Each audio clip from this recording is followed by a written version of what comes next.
Par contre, on a à présenter, informer, faire découvrir. On doit nous acheter, on ne doit pas vendre. Et je n'aurai de cesse de répéter qu'on n'a rien à vendre. J'ai encaissé pour plus d'1 million d'euros hors taxe en 24 mois consécutifs. Je reste convaincu que notre outil est plus performant pour des gens qui ont déjà les fondamentaux. Bref, c'est ça notre métier. Moi, je suis content qu'on se voit, n'empêche. Alors? On s'est vu dans plein d'endroits différents pour de vrai et aussi pour nos interviews traditionnelles annuelles. Ce qui est génial, Sam, c'est que ça fait... Aujourd'hui, c'est un jour spécial dans ma vie. Mais c'est ton anniversaire. C'est mon anniversaire. Mais c'est vrai, j'ai oublié ce matin. Bon anniversaire Arnaud, mais c'était pour le faire devant les caméras. Hein. Bon anniversaire. Bon, allez, je te fais une mise quand même. Allez, vas-y. Bon anniversaire. 25 ans, ça se fête quand même. C'est les Catherine qui parlent. 25 ans, toutes ah non, mes c'est dents. 25 ans de métier. Et en fait, c'est mes 19 années de métier.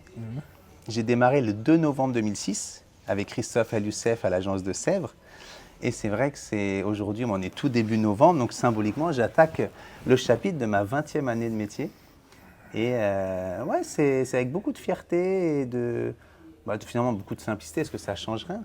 Mais quand on voit tout ce que nous réserve, tout ce que nous a réservé le marché et tout ce qu'on peut lire, encore ce matin, on lisait la presse ensemble, toutes les annonces médiatiques, politiques, économiques, sociétales, et je me dis, je suis là, toujours là, avec autant d'énergie qu'au début. Et très heureux de partager ce moment avec toi parce que tu es quand même quelqu'un qui a contribué dans ma carrière à, pas la relancer parce qu'elle était bien enclenchée, mais à la redynamiser d'une autre manière que je ne voyais pas. D'ailleurs, quand tu m'as appelé, il y a 4 années, tu dis, bon, je ne le connais pas, il ne me connaît pas, tu t'es dit quoi à ce moment-là, toi? Alors, et tout comme nos conseillers chaque jour qui vivent cette situation, j'étais pas dans une situation de pige, j'étais dans une situation de reco. La qualité du leads n'est pas la même, ça j'apprends rien à personne, donc j'étais dans une situation de reco. Tu étais prévenu de mon appel, je le savais, tu étais prévenu, tu avais le contexte de qui j'étais et de ce que je faisais, même si c'était probablement flou pour toi, tu répondras mieux que moi. Et moi, j'avais l'information de... Alors déjà, j'ai l'habitude de prendre des informations avant de faire un appel quand j'ai la capacité à le faire. Je l'ai toujours fait dans l'immobilier, y compris sur mes clients acquéreurs. Nous avons un outil qui est fantastique qui s'appelle Internet. Il y a l'IA maintenant, mais avant, on avait déjà Internet, même si... Moi, il est arrivé au tout début de ma carrière, puisque je le découvre lors de mon stage aux États-Unis en 96. Et ils utilisent déjà beaucoup Internet, ce qui n'est pas le cas en France. Donc quand je reviens, j'utilise déjà beaucoup Internet. Donc j'ai finalement vécu ma vie active avec Internet. Donc on a moyen de prendre des vérifications, de prendre des éléments sur les gens. Donc c'était le cas. Et puis qui plus est, on m'avait dit qui tu étais, un peu ton parcours, etc. Donc j'avais déjà un certain nombre d'informations. Donc j'appelais pas du tout en terrain conquis, parce qu'il n'y a pas de terrain conquis. J'appelais, comme je le fais encore aujourd'hui, et comme je le ferai, je pense, encore longtemps, dans une envie d'échange, une envie de découverte.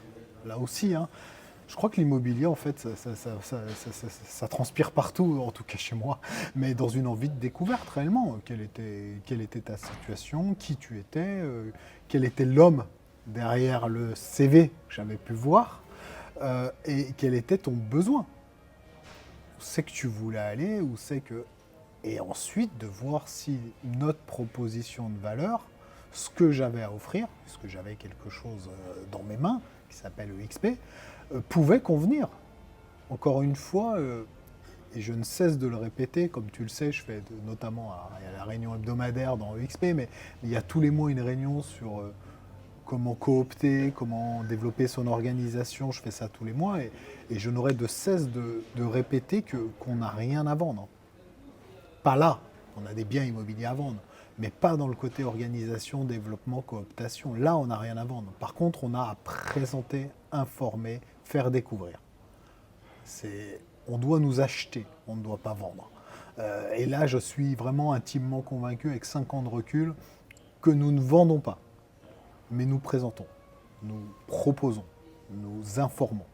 Et à l'autre de voir si, et nous, de l'aider, de l'accompagner là dans ce cheminement. Et c'est ce qu'on a fait ensemble pour répondre à ta... J'ai fait une réponse longue à une question courte, mais c'est ce qu'on a fait ensemble. C'est finalement de voir ta situation découverte. Je t'ai parlé un petit peu de ce qu'on avait, et il y a des lumières qui se sont éteintes dans ta tête, d'autres qui se sont éclairées, et ça a créé un chemin dans le labyrinthe neurologique d'Arnaud et de Samuel, du reste, conjointement, pour voir s'il y avait quelque chose ou pas à faire. Enfin, c'est comme ça que je l'ai ressenti, en tout cas. Complètement. C'est vrai que ce côté prise de contact, sur la bonne idée d'Olivier Guerre, un ami en commun dans l'immobilier, je remercie aussi Olivier, je te remercie encore d'avoir pensé à moi au travers de Samuel, parce que tu vois, on est 4 années Et d'avoir après. pensé à Samuel au travers d'Arnaud. Merci Olivier. Donc c'est quand même important Une agence patrimoniale peut-être en plus de ta société de formation, Olivier. Tu vois, regarde, on est mariés depuis 4 ans, tout se passe bien, nos enfants grandissent. C'est rien de le dire, quoi. Bien, ils deviennent bien grands, bien... Maturité. Bien maturité, ouais. C'est vrai que c'est... Et justement, aujourd'hui, je me suis dit, c'est notre 4e vidéo ensemble. On a fait à ma première année, à ma 2e année, à ma 3e année. Là, c'est ma 4e année chez EXP. Et justement, au début, on parlait beaucoup de la production, on parlait beaucoup de ce modèle qui nous arrive des États-Unis, qui intriguait, qui faisait peur, qui interpellait, qui séduisait. Enfin, il y avait...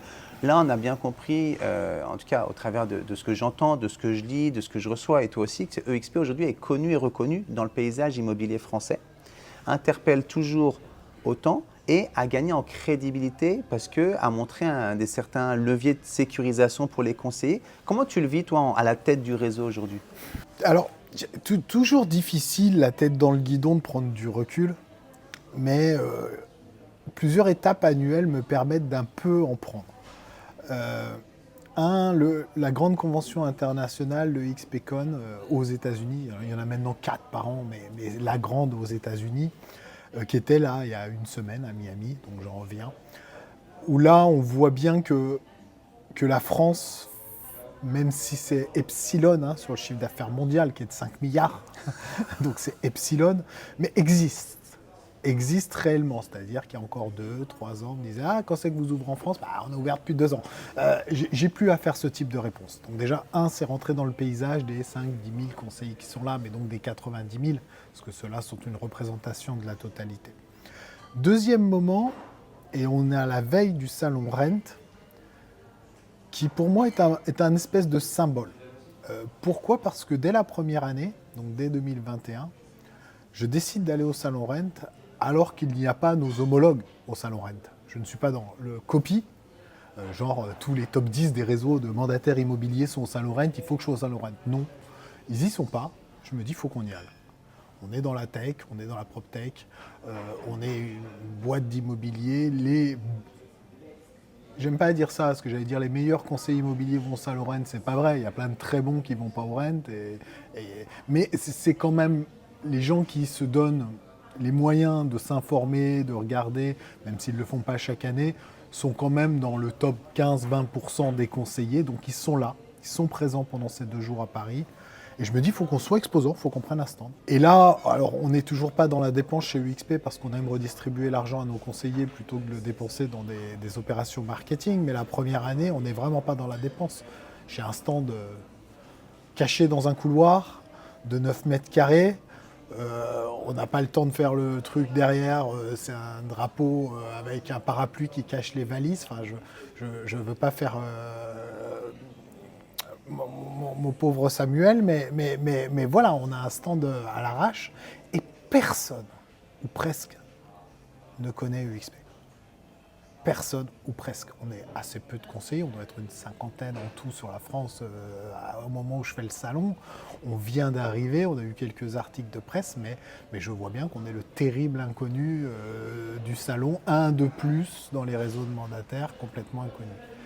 Et là, demain, ça sera le 5e Rent, et c'est vrai que c'est pas le même positionnement. Il devient rare, déjà l'an dernier, qu'on me demande qui est UXP, ça n'existe plus. Alors c'est un petit écosystème, on est sur Rennes, on est sur le salon de la PropTech, mais dans cet environnement, oui, maintenant EXP fait partie clairement de l'environnement des réseaux de conseillers d'immobilier en France, et je dirais plutôt avec une belle image, une belle notoriété, alors pas le grand public, mais en tout cas dans le microcosme de l'immobilier.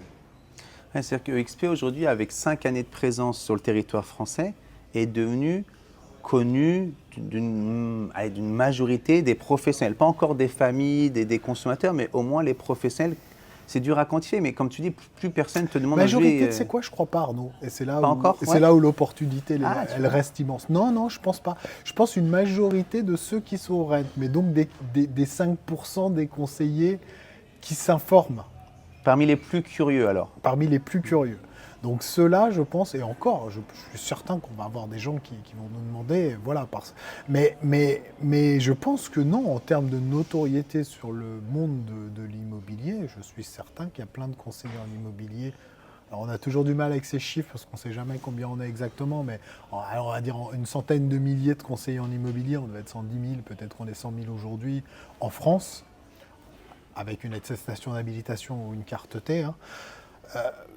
Je ne saurais pas te faire une stat, mais je suis sûr qu'il y a plus d'une majorité qui ne sait même pas qu'on existe. Donc on a encore du job d'évangélisation. Il y a vraiment... Parce que, encore une fois, on n'est pas le bon réceptacle pour tous ces conseillers, mais on gagne à être connu. On est d'un métier où il est important de connaître également ses confrères, ne serait-ce que pour interagir avec eux en interagence, ou parce que c'est peut-être un endroit où on serait mieux dans son quotidien business, parce qu'on parle d'entrepreneurs indépendants. Et il est dommage de ne pas savoir même qu'on existe. Donc on n'a pas encore, notre mission n'est pas encore aboutie, cher Arnaud. Mais c'est encore plus dingue. C'est-à-dire qu'en fait, si on est connu par moins de la majorité et même des curieux, donc vraiment encore assez peu connus, si je comprends bien, et que déjà il y a tant d'engouement, enfin, moi j'ai le plaisir à lire quasiment tous les matins sur LinkedIn. Tu me parleras un peu de LinkedIn après si tu veux bien, parce que je trouve que tu as trouvé ta voix VOIE avec ta voix VOIX sur LinkedIn et c'est incroyable ce que tu développes, ce que tu véhicules. Mais quand je vois l'engouement qu'il y a autour de XP depuis 18 mois, 24 mois, vraiment on sent un accélérateur, bah, peut-être à l'image du nom exponentiel, ça pousse, ça booste, ça propulse et il se passe beaucoup de choses. Et tu me dis que ce serait finalement assez peu de gens qui connaîtraient encore le réseau. Alors chaque jour un peu plus. C'est la magie. Non, mais c'est vraiment... Et c'est vrai que ce mot exponentiel va bien, hein, chaque jour un peu plus. Parce que un certain nombre de conseillers y travaillent quotidiennement et font cette démarche de pouvoir parler de XP à d'autres conseillers en immobilier. Donc ça fait boule de neige. Donc il y a cet effet réellement boule de neige. Mais oui, on est encore loin, je crois, d'avoir une notoriété intra, hein, je parle vraiment dans la profession, de 100%. On en est très loin. Donc les possibilités, elles sont encore énormes. Alors oui, on le voit, ça pousse, ça grandit, et c'est très bien comme ça. Hein. La croissance est déjà très forte. Je ferai face à une croissance plus forte, s'il le faut. L'être humain est bien fait, on le sait toi et moi, donc on sait sortir de la zone de confort. Non, je ne suis pas dans ma zone de confort, j'en suis en dehors en permanence, mais on ferait s'il fallait plus. Mais je trouve qu'on a une croissance mesurée, gérée. Forte, mais mesurée et gérée. Alors tu es mieux placé que moi pour y répondre, mais moi ce qui compte pour moi c'est que la qualité de service reste là, qualité de service B2B, donc nous avec les entrepreneurs qui nous font confiance. Et bien évidemment B2B2C, c'est-à-dire qu'on ait pu transmettre à ces entrepreneurs ou donner les outils à ces entrepreneurs pour que le consommateur, qui est celui qui nous fait tous manger à la fin du mois, soit satisfait, ait le service auquel il est en droit d'attendre. Donc voilà, c'est vraiment ça mon moteur et c'est ce que je ne veux pas lâcher. C'est-à-dire que la croissance à tout prix, je prends 1000 conseillers, je fais gratuité, je sais faire. Je n'ai pas de difficulté à le faire. Encore une fois, on est une entreprise qui a les moyens de faire ça. Mais je sais très bien, et ça se vérifie partout, que la qualité ne peut pas suivre. Le RH au niveau staff ne peut pas suivre. Je ne peux pas recruter 10 responsables onboarding demain matin, et ils sont prêts demain matin, et ils sont compétents demain matin, et ça tourne, et ils ont la culture d'entreprise, ils ont les valeurs, et on est capable d'absorber 1000 conseillers demain. Non, c'est faux. On est capable de les absorber dans le temps. Donc on a une croissance assez mesurée, forte.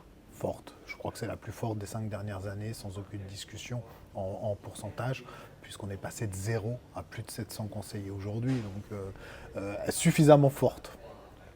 Donc une croissance forte, gérer, maîtriser.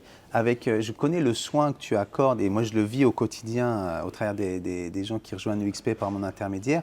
La qualité, le soin, le côté vraiment très soigneux que tu mets au onboarding. Le onboarding, c'est l'intégration des nouveaux membres. Et ce que tu nous dis là, justement, c'est qu'ils viennent, on est bien. Donc ça arrive un peu tous les jours, on sait faire. Si ça arrivait plus, il faudrait se réadapter. Mais ce n'est pas l'objectif, c'est d'accueillir les gens un par un, proprement, les former, les intégrer, les mettre en relation avec les outils, les équipements, les autres membres du staff, les autres membres UXP tout court. C'est ce qui fait que ça se passe aussi bien, je pense d'ailleurs. Bah, encore une fois, je ramène ça à notre métier commun qui est l'immobilier, mais oui, si tu prépares bien la maison, si la table du petit déjeuner est débarrassée, ça paraît des banalités, mais Dieu sait qu'on l'a vu, toi et moi. Si les volets sont ouverts, si le lit est fait, si les affaires sont rangées, si les vendeurs ne sont pas là, tu te donnes d'autres chances si tu connais par cœur ton produit. Et l'intégration, c'est exactement la même chose, c'est cette première impression. Donc oui, il y a eu des contacts, oui, il y a une prise de décision, donc il y a eu un cheminement. Mais c'est surtout là où il faut être encore meilleur. Alors, je ne suis même pas dans le pas décevoir. Non, il faut surprendre en bien. Donc, l'intégration est un moment essentiel. C'est le début d'une relation. Plaisanter en début d'entretien sur un mariage de 4 ans entre nous deux, mais c'est exactement ça. Le mariage professionnel est une forme de mariage. Il dure ce qui dure, il finit par des ruptures, des divorces, mais ça fait partie du jeu professionnel. Par contre, autant que ça se passe très bien pendant ce temps et notamment pendant cette lune de miel, mais pas que. Si tu veux, l'intégration est un de tes chevals de bataille, et maintenant, en grandissant, mon cheval de bataille, parce que l'intégration est à peu près, et tu l'as dit, bien gérée, même si ça reste des choses à perfectionner, c'est ce qu'on appelle la Gen Services. Je prends les termes américains, mais ils ont des très bons process, donc ça, je leur emprunte avec plaisir, qui est après. C'est-à-dire que c'est bien, tu es intégré, on l'a déjà, d'ores et déjà, mais c'est celui-ci que je veux encore faire évoluer, c'est toute cette période d'après de service aux conseillers, qui aujourd'hui, évidemment, ils ont accès à tous ces services, transactions, opérations, marketing, mais encore mieux, un suivi beaucoup plus individualisé des conseillers, à leur demande, bien entendu. On n'outrepasse pas notre responsabilité de B2B, mais néanmoins d'être là, dès qu'ils en ont besoin, d'être au service des conseillers. Que ça ne soit pas des mots, que ça soit des actes, en fait. En fait, il y a cette qualité de service au onboarding, dans le suivi qui accompagne les conseillers indépendants à monter en compétences. Et j'ai une question qui me vient à l'esprit. Toi qui as 5 années de recul, qui a onboardé plusieurs centaines de conseillers en France et même à l'international, et que tu as assisté à plusieurs onboardings à travers l'international, pour toi, juste si tu devais nous donner les 2 ou 3 caractéristiques du conseiller vraiment pour qui UXP est vraiment idéal. C'est bien pour tout le monde, on le sait, mais vraiment selon toi, toi qui connais bien UXP, pour qui UXP est vraiment, vraiment le véhicule idéal avec l'équipage idéal, la vision de UXP, voilà, pour qui en fait UXP? Alors comme tu le sais, on en a même fait une petite chanson, mais on a sollicité nos conseillers à travers pas mal d'échanges pour trouver notre nom de notre communauté et des conseillers. Et c'est les experts, EXP, ça jusque-là c'était facile, et AIR, pour reprendre le mot père, mais avec la sonorité d'expert PERT, donc voilà, on pourrait en discuter des heures. Mais ce sont les experts. Et j'ai envie de te répondre que dans les caractéristiques, la première, alors sans parler d'un expert, mais c'est déjà un conseiller expérimenté. Dans mon podcast, je vais recevoir un de nos conseillers qui est capeur et qui était débutant chez nous. Donc on ne refuse pas les débutants, on a moyen d'eux. Mais néanmoins, j'ai fait le constat assez rapidement. Et pourtant, Dieu sait que j'ai eu l'opportunité dans ma vie de former un certain nombre de conseillers débutants en agence, etc., dans mon passé, qui aujourd'hui ont eux-mêmes des agences, enfin, ont tout à fait réussi leur carrière immobilière. Mais je pense que notre véhicule est bien mieux calibré pour des professionnels de l'immobilier. Ça n'empêche pas, je le redis, d'avoir des débutants qui réussissent chez nous. Mais ma volonté, mon objectif, il est plutôt d'être en 80-20 avec 80% de conseillers qui ont déjà une réelle expérience, 2 ans, 5 ans, 10 ans, 20 ans comme toi d'expérience dans l'immobilier. Pas encore 20 ans, Donc, je suis au première début. caractéristique, je dirais un conseiller en Qui place. sait ce que c'est qu'un mandat, qui a déjà fait Qui quelques bosse. ventes, qui bosse. Qui bosse. Qui bosse en agence, qui bosse parce qu'il a sa propre agence digitale, sa carte T, parce qu'on sait travailler avec des cartes T, qui est dans un réseau de mandataires confrères, qui bosse. C'est la cible, en tout cas c'est 80% de ma cible, moi, onboarding. Clairement. Donc pour 80, ouais, d'accord. Donc en fait, toi, à bord du véhicule EXP aujourd'hui, ce qui te semble idéal, c'est que 80% soient des gens déjà expérimentés. 80% de gens qui ont plus de 2 ans d'expérience. D'accord. C'est vraiment l'objectif. Et comme ça, t'as d'autant plus, tu peux apporter d'autant plus d'attention aux 20% de débutants, c'est ça l'objectif? Alors, non, c'est d'apporter de l'attention aux 100%. Oui. Clairement, non mais clairement. Je pense que la proximité est très importante et on l'a à travers les teams pour un débutant. Donc sur des situations, et c'est là où je retrouve mes 20%, où j'ai un team leader qui va pouvoir, qui a éventuellement un local, qui a des bureaux, il va pouvoir y avoir un cocooning de ce débutant, de cette reconversion qualitative. Je pense que d'aller dans une agence franchisée, physique, présentielle pour un débutant, c'est pas un mauvais démarrage. Voilà, chers amis, chers confrères à agence physique, je vous fais de la pub. Non, mais pour de vrai. J'ai un fils qui est diplômé en immobilier. Il ne fait pas ça, mais si je devais le conseiller, je ne lui dirais pas de rentrer dans un réseau, le mien ou celui d'un confrère, en démarrage, parce que c'est un jeune garçon, parce qu'il faut se lever le matin, parce que voilà toutes les difficultés. Mais ceci étant dit, je reste convaincu que notre outil est plus performant pour des gens qui ont déjà les fondamentaux, qui ne vont pas se torturer avec trop d'informations, qui savent faire le job, ils savent y aller le matin. Nous, on est une plateforme de services et d'outils. Les outils, ils sont là, en masse. Le service, il est là, il est de l'accompagnement, mais de l'accompagnement sur de la production, sur du développement, pas de l'accompagnement sur du savoir-être, pas de l'accompagnement en rendez-vous, pas de l'accompagnement sur une seconde visite, sur une négociation d'offres. Donc il faut avoir un peu ce vécu pour pouvoir avoir de vraies questions et non pas un apprentissage de zéro. Et je le redis, on y arrive bien avec certaines reconversions, mais néanmoins, je crois que ce n'est pas notre cible, tout clairement. En fait, chaque entreprise a une stratégie. J'ai des confrères réseau de mandataires qui viennent encore de faire une campagne pour la reconversion. Et avec grand plaisir de leur envoyer les gens qui veulent faire des reconversions. Si eux, ils m'envoient les gens qui ont de l'expérience. Je suis pas sûr qu'ils jouent le jeu. Si vous m'entendez, on est d'accord, on peut faire un deal. Mais voilà, mais chacun sa cible, en mettant les moyens avec, les stratégies qui vont avec. Moi, j'ai une stratégie qui n'est pas celle-ci, et qui est une stratégie très claire d'avoir un réseau de conseillers actifs, proactifs, sur le terrain. Quand tu prends la carte de nos conseillers, parce que toi, Arnaud, tu es à Thonon et que tu cherches quelqu'un à Clermont-Ferrand, si tu appelles, il te répond. Il est là, il sait prendre un mandat, il sait travailler, il n'a pas commencé la semaine dernière, ou il y a 6 mois, mais il n'a pas encore fait la formation Modelo.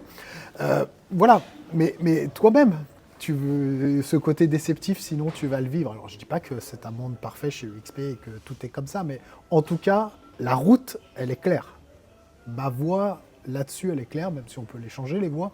Mais c'est exactement ce que je veux. Je veux qu'on puisse appeler n'importe quel numéro en France de nos conseillers UXP et qu'on ait quelqu'un dans les quelques heures qui te rappelle parce que c'est son job et qu'il sait le faire et qu'il le fait bien et qu'il est un expert.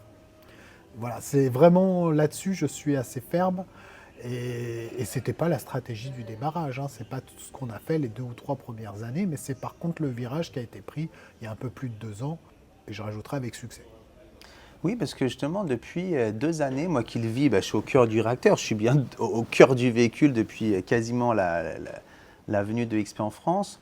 Je me rends compte qu'il y a une accélération au service onboarding, on en parlait tout à l'heure, une grandeur, un rayonnement de XP dans le paysage immobilier français, B2B, B2C, les plus curieux.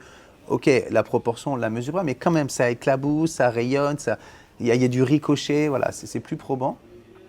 Et qualitativement, ceux qui me sollicitent, ceux qui prennent leur téléphone, qui m'appellent, ceux qui m'écrivent sur YouTube, qui m'écrivent sur LinkedIn, qui m'écrivent sur l'ensemble de mes médias sociaux, majoritairement sont déjà en activité aujourd'hui. Alors qu'il y a 3-4 ans, tiens Arnaud, je vois que tu as changé, je veux me lancer dans le métier, voilà. Mais aujourd'hui, ceux qui m'appellent sont des gens qui font 100 000, 200 000, 300 000, même des méga top producteurs qui m'appellent, qui s'intéressent au modèle. Et je ne dis pas qu'ils viennent tous au premier coup de fil, mais moi je te l'ai déjà dit il y a 2 ans, ceux qui nous suivent depuis 2 ans, moi plus de 70%, quasiment 80% des gens qui m'appellent pour prendre des informations sur XP finissent par venir chez XP. Et de plus en plus, en grand nombre, et de plus en plus des niveaux, alors, niveau expert, tout est relatif, mais des pros, des vrais pros qui en font leur métier à plein temps. Expert veut rien dire, hein, mais oui, des pros. Déjà, tu as dit un mot, hein, même si j'ai connu des mi-temps qui valent largement des doubles temps pour d'autres, mais déjà un plein temps. Enfin, je veux dire, c'est mon métier, c'est ma passion. C'est pas un side project, c'est pas un truc parce que mon oncle avait un immeuble à vendre, je suis devenu conseiller immobilier et peut-être dans 2 ans, je referai un autre truc avec ma tante. Enfin, mais c'est pas une critique dans ma bouche, que les choses soient claires. Chacun fait ce qu'il veut. C'est juste qu'il y a des... Enfin, je veux dire... je sais pas, un yacht, c'est pas un Zodiac. Enfin, il y a différents bateaux, il y a différents avions, il y a différentes voitures, il y a différentes boîtes d'immobilier. Voilà, donc nous, on est juste sur un positionnement qui est, je pense, d'avoir des gens qui sont là pour faire de l'immobilier et sont là pour faire de la prod. Et je te rejoins complètement, moi, alors, comme tu le sais, du premier coup de fil pour le premier conseiller jusqu'à aujourd'hui, je suis assez présent, et notamment dans ces phases d'intégration où je supervise. Alors je suis moins en première ligne au premier appel, et encore que, parce qu'on me sollicite, même toi, tu peux m'envoyer un texto, tiens, je l'ai eu lui, tu veux pas lui passer un coup de fil, ce que je vais faire, t'en es témoin. Donc je suis encore dans la présentation du réseau et de ce qu'il peut apporter aux conseillers. Et c'est vrai que j'ai échangé pendant les 2 premières années avec plein de gens qui ne faisaient pas le métier, qui nous ont rejoints pour certains, d'autres non, avec des pros, avec des pas pros. Mais aujourd'hui, j'échange quasiment qu'avec des gens à plus de 100 cas par an, parce qu'également, j'ai demandé à toi et à tes collègues d'aller dans cette direction et que vous m'avez suivi. Alors les changements ne se font pas comme ça, mais comme je l'ai dit, il a été initié il y a plus de 2 ans, ce changement, et aujourd'hui, je peux dire qu'on y est. Je fais une dizaine au moins de three-way calls, donc de coups de fil à 3, enfin de Zoom à 3 chaque semaine, au moins une dizaine, donc avec un conseiller UXP, un prospect qui veut nous rejoindre et moi-même. Et il n'y a plus de loupés. Il y a quasiment plus de loupés. Je peux dire que sur un mois, si on dit qu'il y en a une trentaine, il n'y en a même pas un par mois de loupés. Donc il y a vraiment une qualité aujourd'hui, y compris de personnes qui souhaitent s'informer sur EXP, qui sont du haut niveau. Et ça me réjouit. Et les gens qui nous rejoignent également, alors tu le sais, on a une semaine d'intégration ou une mini-méta d'intégration, et je suis chaque début de ces semaines présent pour me présenter mon équipe et que les conseillers se présentent, et c'est le plus flagrant pour moi.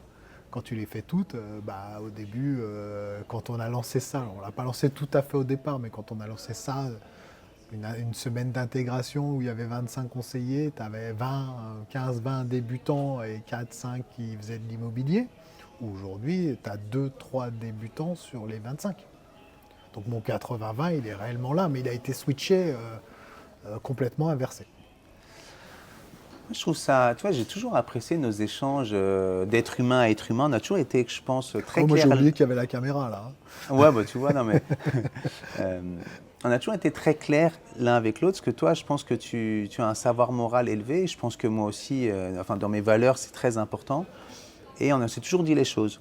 Et quand je suis monté à bord de XP il y a 4 années, tu m'as clairement dit, on est en train de construire le véhicule en France. Les Américains ont trouvé opportun de développer la France, de développer l'Europe de manière plus globale. Et quand j'ai annoncé ma venue chez XP il y a 4 années, j'ai reçu peut-être 10, peut-être 12 messages privés. Quel gâchis! Il y a tellement de réseaux français, de marques françaises que tu finis par aller chez un Américain. Moi, je n'ai pas d'état d'âme, je n'ai rien pour ou contre les Américains ou la France. Je voulais te dire, c'est au-delà que ce soit américain, c'était avec toi que je suis monté à bord. Et ça, c'est vraiment important parce qu'on peut être dans n'importe quelle marque. Comme à l'époque, J'ai travaillé pendant des années au sein du réseau Century 21 parce que j'étais avec Christophe Al-Youssef. J'ai rien pour ou contre la marque en tant que telle, mais j'étais avec mon mentor, mon directeur, mon ami avec qui j'ai découvert le métier. Et pareil, UXP, j'ai découvert le métier, une nouvelle facette d'aborder le métier avec toi, à tes côtés, à bord de UXP. Et c'est important que les gens, c'est un peu, je prends toujours l'exemple du repas.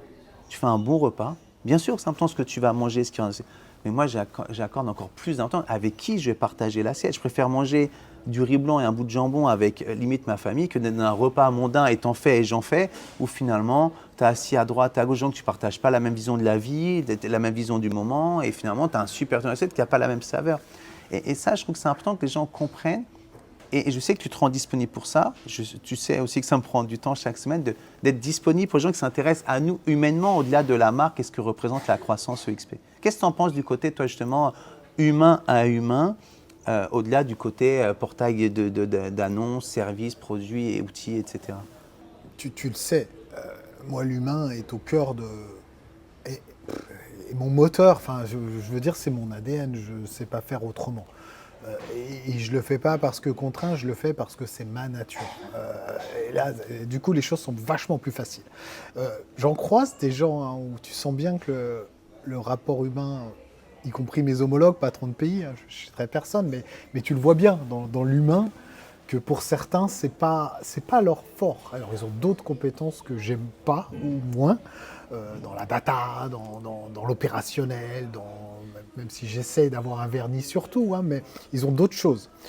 Moi, c'est vrai que je pense que mon ADN, elle est humaine. Enfin, j'ai fait de l'immobilier, votre métier, notre métier, je l'ai fait pendant de nombreuses années, je ne l'ai fait qu'à l'humain. Donc oui, il faut, mais pour prendre des mandats, c'est de l'humain. Pour déclencher des visites, c'est de l'humain. Pendant une visite, c'est de l'humain. Une négo, c'est de l'humain. Un closing et le fait que ce contrat tienne, la réassurance, c'est de l'humain. Enfin, je ne vois rien d'autre que d'humain. Il n'y a que du savoir-être dans notre métier. J'ai eu dit 90% de savoir-être et 10% de savoir-faire. Je ne sais pas si ce n'est pas 110% de savoir-être, en fait, notre métier. Non, mais pour de vrai, ça se fait une punchline, mais c'est que du savoir-être. Le savoir-faire, enfin, on se moque des agents immobiliers, certains le font très, très bien sur les réseaux sociaux, mais c'est pas d'ouvrir une porte et de dire que c'est les WC, notre métier. Non mais c'est vrai, c'est pas ça. C'est pas ça. Regardez la balançoire, il y a de l'herbe dessous, monsieur. Non mais non, en vrai non. Par contre, d'avoir distingué le plissement d'œil, d'avoir distingué le regard complice avec son conjoint, d'avoir vu que les enfants s'installent dans le canapé, bref, c'est ça notre métier. Et ça, c'est du savoir-être, c'est de l'observation, c'est de la découverte, c'est de l'écoute active. Donc notre métier est humain. Et moi, c'est mon métier. Et aujourd'hui, j'ai d'autres fonctions dans l'entreprise, mais je n'ai pas changé une demi-minute. Je suis exactement le même avec mes conseillers, avec mon staff, avec mes relations internationales, avec mon actionnaire. Alors, parce que EXP France est une boîte française que je préside, mais qui effectivement est détenue par un groupe international. Bon, après, si on veut chasser les Américains en France, pourquoi pas? Pourquoi pas? Il va falloir arrêter Facebook, Google, Netflix, Instagram, TikTok. Enfin, vous voyez tout ce que vous faites toute la journée, hein, tous autant qu'on est. Faut pas. Non, mais c'est vrai. Faut pas choisir juste sur un segment. Faut le faire réellement. Hein. Et puis il faut qu'on se dépêche aussi d'aller vers l'intelligence artificielle. Est-ce qu'il nous reste que Mistral? Et le coup des GAFA est en train de recommencer avec l'IA, et pour peu que Mistral soit acheté par Anthropic ou un autre, nous n'aurons plus rien sur le sol européen. Donc soit on est une vraie société mondialisée, et on l'accepte et on fait en fonction, soit on veut avoir des précarés, mais je crois que... Je ne sais pas si on a les moyens de nos ambitions à ce niveau-là, mais je ne veux pas rentrer peut-être dans un sujet un peu épineux, mais voilà, peut-être que le train, il était il y a quelques années, et qu'aujourd'hui, ça sera compliqué, ne serait-ce qu'à travers tout ce qui se passe dans la tech. Et aujourd'hui, on a une tech brillante, hein. On a du reste beaucoup de Français brillants. Il y a eu encore 2 prix Nobel, c'est dommage que tous les 2 travaillent aux États-Unis. Non mais... On est content d'avoir un prix Nobel de physique français qui enseigne aux États-Unis. C'est vrai. Et justement, tu vois, et qui a eu son enseignement en France. Hein. Non, mais, Il est mais diplômé, il a eu un DEA en physique en France, il a fait ses premières au CEA de Saclay en France. Voilà, mais néanmoins, il est à Yale aujourd'hui, si je ne dis pas de bêtises, même s'il a eu une chaire en France également pour l'honorifique. Mais voilà, et c'est pareil pour le prix Nobel d'éco. C'est juste que moi, j'accepte qu'on soit dans une société mondiale. Et je trouve ça dommage que tu reçoives une dizaine de textos quand tu rejoins UXP pour te dire pourquoi tu as choisi. Enfin, que le truc. c'était pas que toujours les si gens- courtois que ça. Non, mais que les gens qui t'interpellent, ça soit pas pour te féliciter, pour te questionner, mais ça soit pour te juger sur un choix qui n'est pas le cœur du sujet, quoi, en fait. C'est pourquoi tu as choisi ce véhicule. C'est pas pourquoi tu as pris un véhicule américain. Mais quel est le sens de cela? Déjà, c'est pas un véhicule américain, c'est un véhicule français, parce que tu le sais, mais mon principal job, et encore aujourd'hui, il est d'adapter pour que ce soit purement franco-français et uniquement français, avec la culture française, les valeurs françaises, et l'application d'un modèle américain avec les moyens d'une société qui est la plus grande agence au monde, et la tech, etc., et plein de choses que je ne saurais pas faire tout seul, mais néanmoins, c'est une boîte totalement française. Donc c'est vraiment dommage, mais c'est caractéristique, hein, ça ne me surprend pas une seconde. Oui, et justement, C'est symbolique. alors, c'était il y a 4 années, effectivement. Aujourd'hui, tout partie de ces gens-là, pas tous, mais une partie de ces gens-là sont chez XP avec nous aujourd'hui. Donc, Oh, bah, mais avec beaucoup d'amitié, on en a ri il n'y a avec que les certains. imbéciles qui ne changent pas d'avis. Oui, ouais, Non, mais exactement. c'est aussi une de mes phrases fortes que je m'applique à moi-même. Et là, On est toujours imbécile à un moment ou à un autre. oui, bah, de toute façon, on n'a Ah pas bah tous moi, les je éléments. pensais que Enfin, je n'ai pas cru au réseau de mandataires dans le début des années 2000, quand je suis agent immobilier vitré. Hein. Mm. Donc je fais partie des imbéciles qui ont su changer d'avis. Mais il y a des moments où il y a des évidences.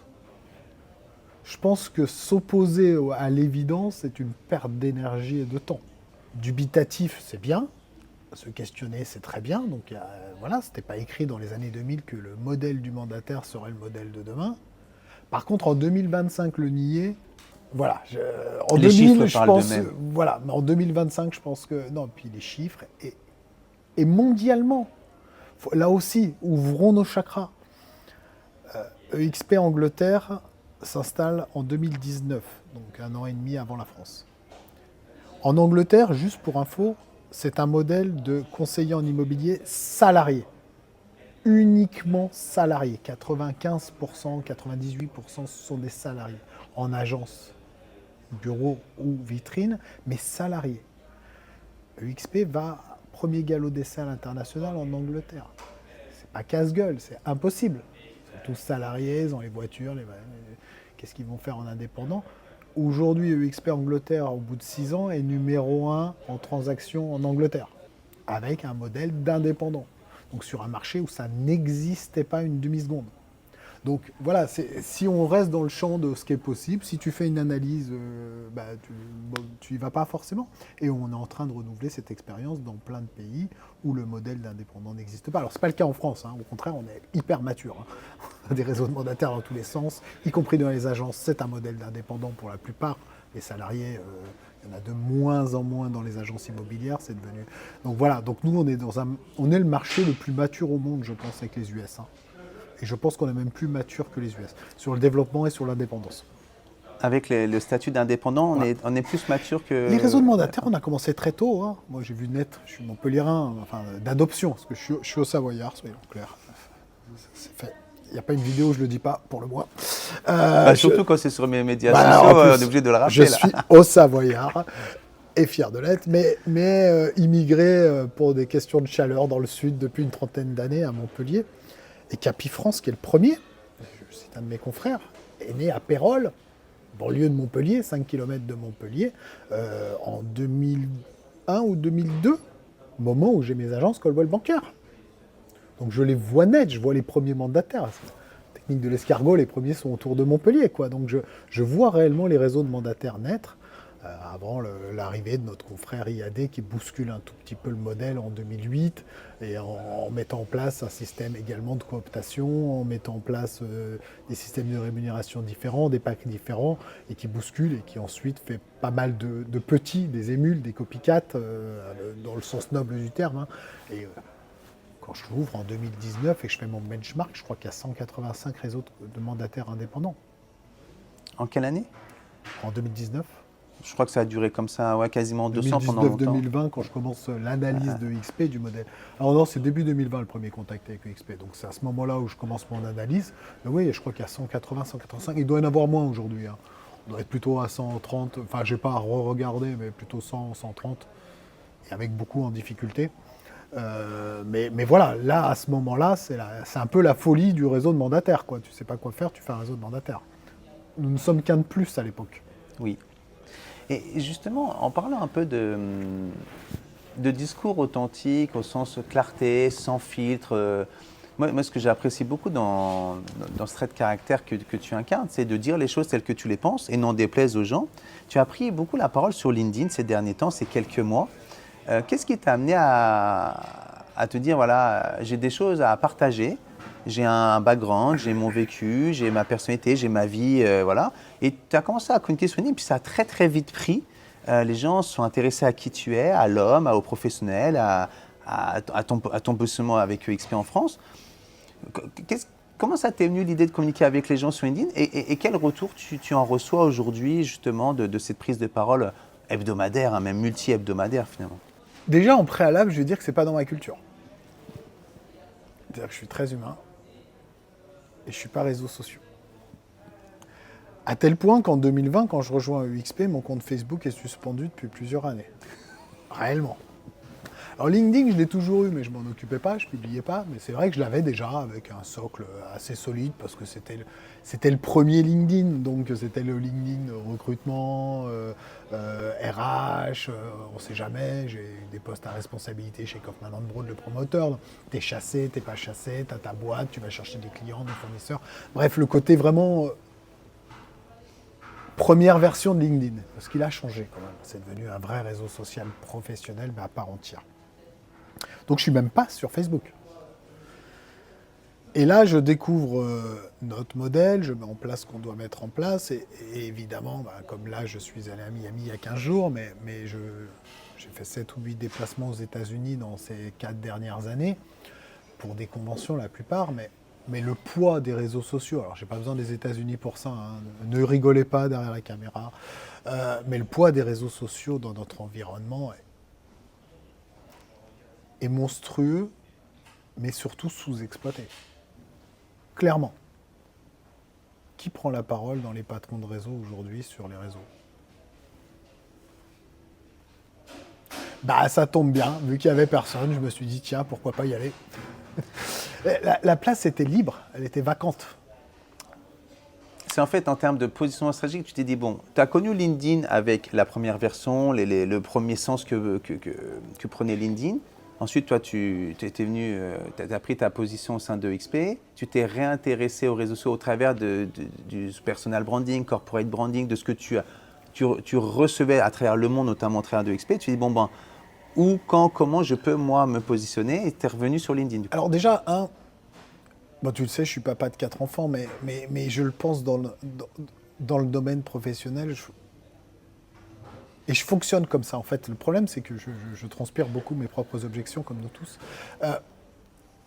Moi, je ne peux pas suivre un boss, un associé, un donneur d'ordre qui n'a pas ma considération. Moi, si tu veux me faire échouer, tu me mets un associé, parce que là, je suis le boss en France, mais tu me mets quelqu'un en dessus aux États-Unis qui va me donner des consignes que je ne respecte pas, c'est la fin pour moi. Ça ne marchera pas. Et de la même façon, je m'impose ce devoir d'exemplarité. C'est-à-dire que je ne me vois pas vous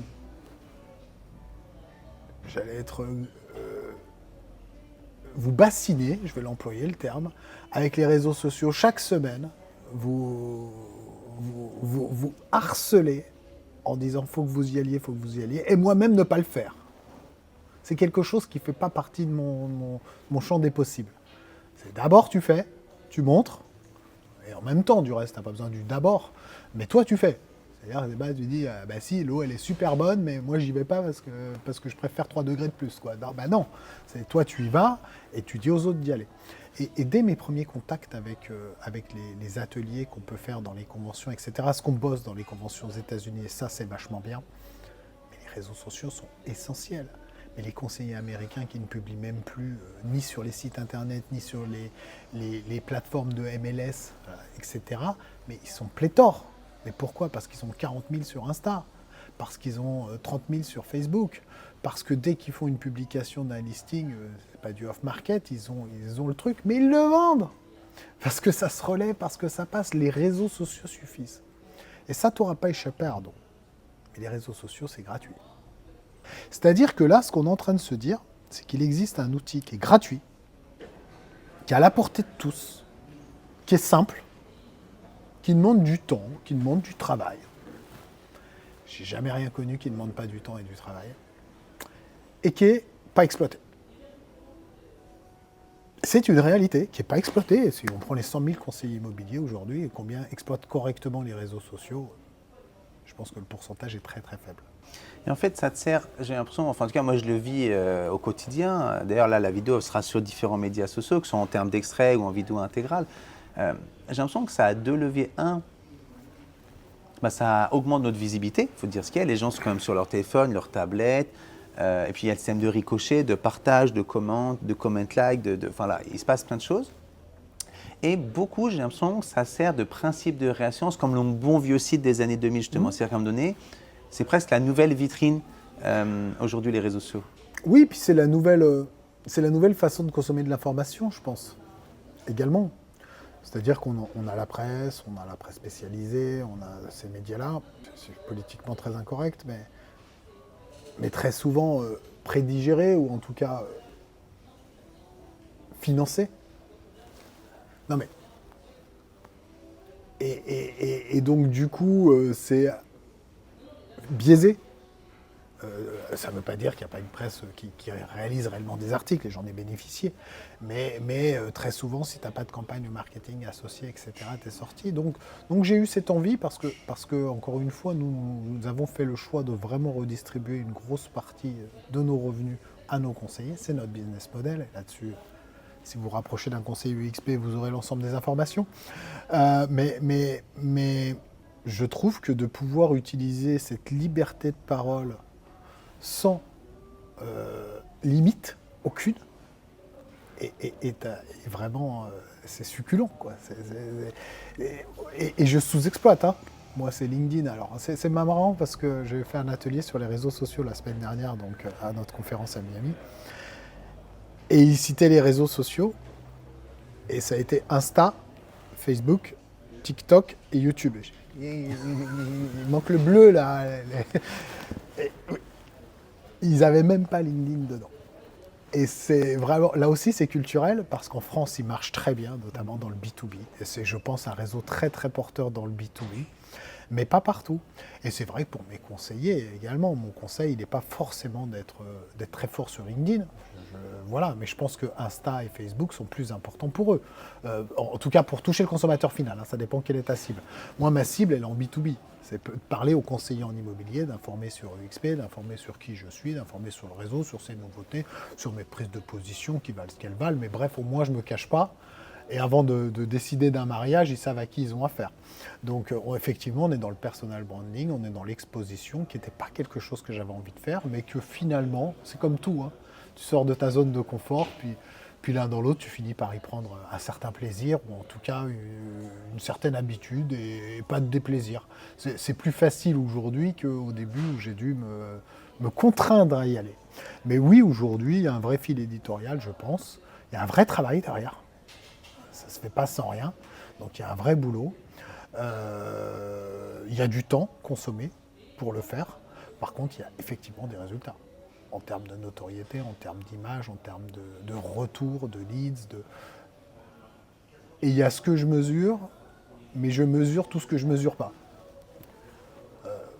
Même avec des gens que je connais, hein, dans mon relationnel proche, professionnel ou personnel. Mais combien de fois on me dit « Ah mais là, mais t'es revenu, t'es pas jet-lagué. Mais là, et puis la semaine... » Mais attends, je te vois jamais, toi. Mais non, moi, je mets jamais rien de. Mais en fait, tous ces gens qui regardent, quoi, qui observent, qui connaissent presque mieux mon agenda que moi, alors que je les ai pas croisés depuis un moment. C'est assez surprenant. Mais pourtant, j'ai pas vu de like, j'ai pas vu leur interaction. Enfin, il n'y a eu aucune interaction entre nous. Mais ils sont là, ils sont présents, ils sont au courant, ils sont. Donc oui, c'est une exposition, mais je crois qu'aujourd'hui, encore une fois, tu as cité le mot-clé, hein, les réseaux sociaux, c'est un mot-clé, personal branding est un mot-clé.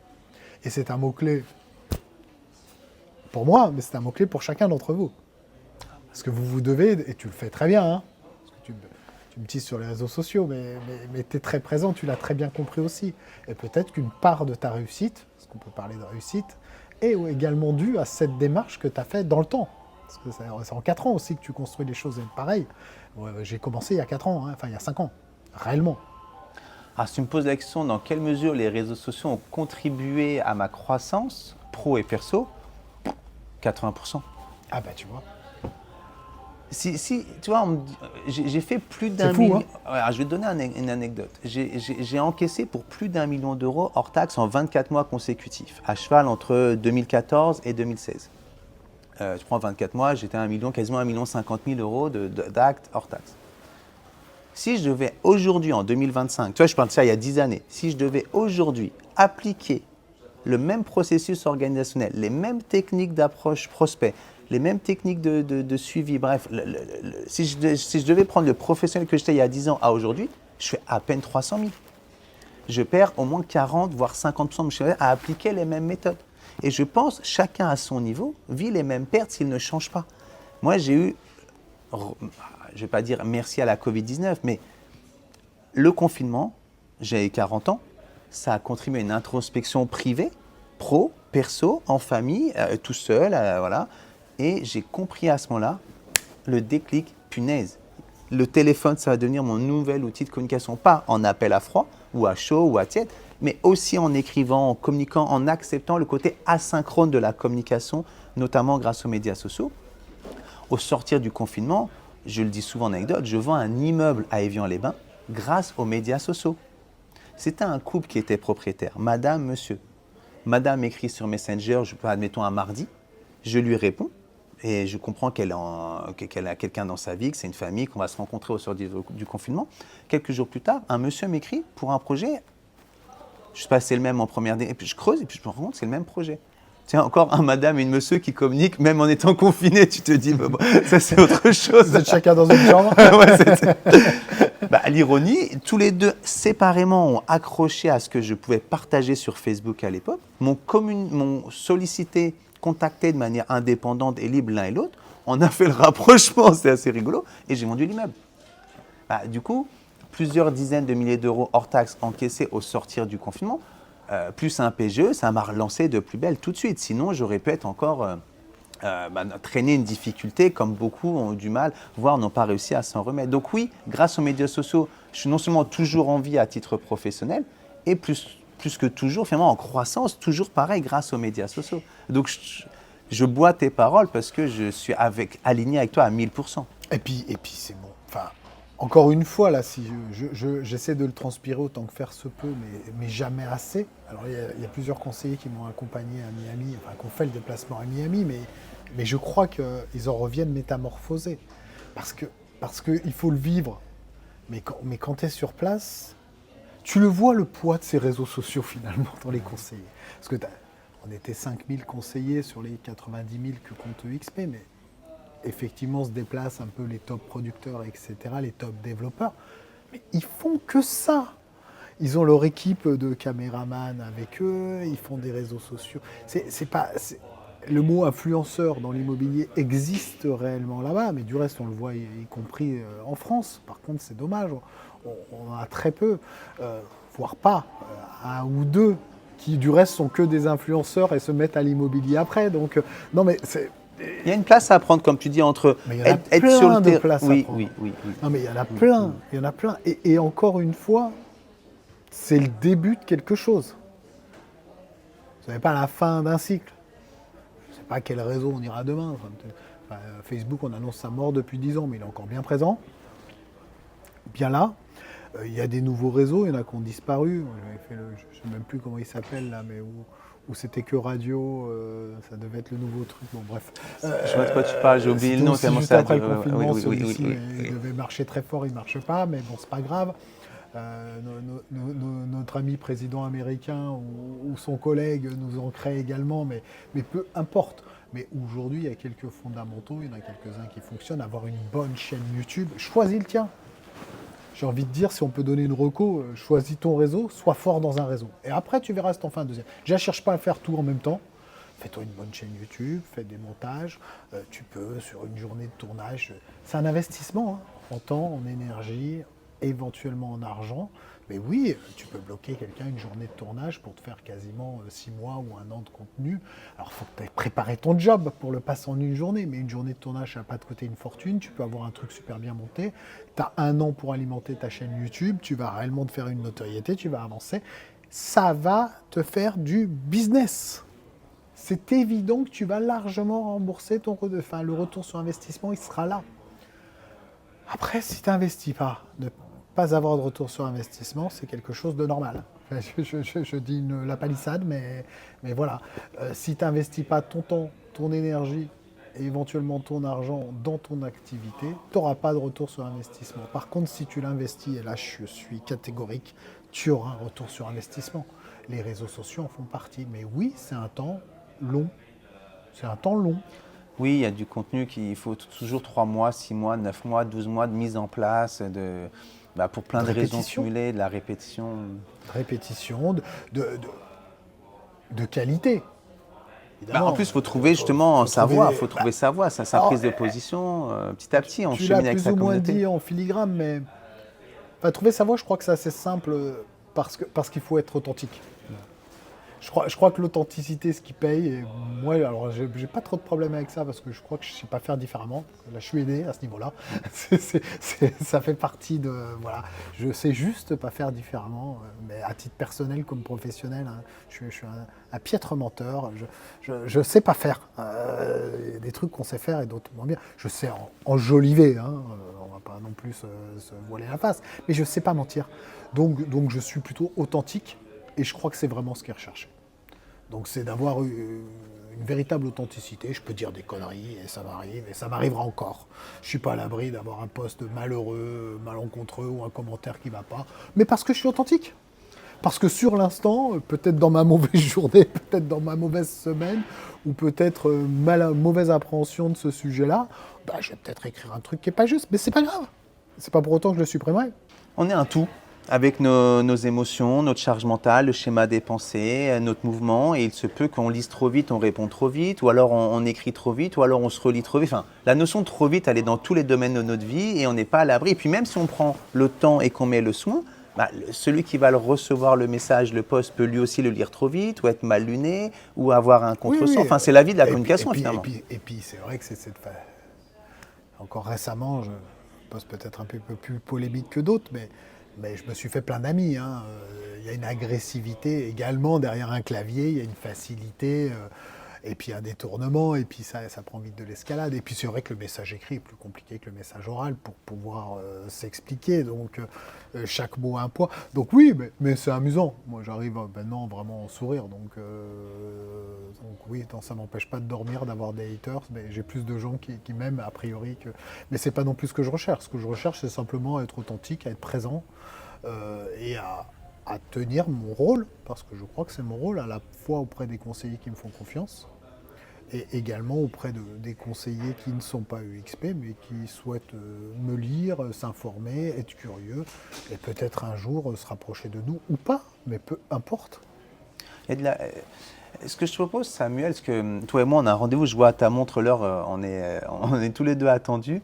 Ce que je te propose, si tu en conviens, c'est, voilà, le mot de la fin. On sera principalement sur YouTube pour la vidéo intégrale de notre échange.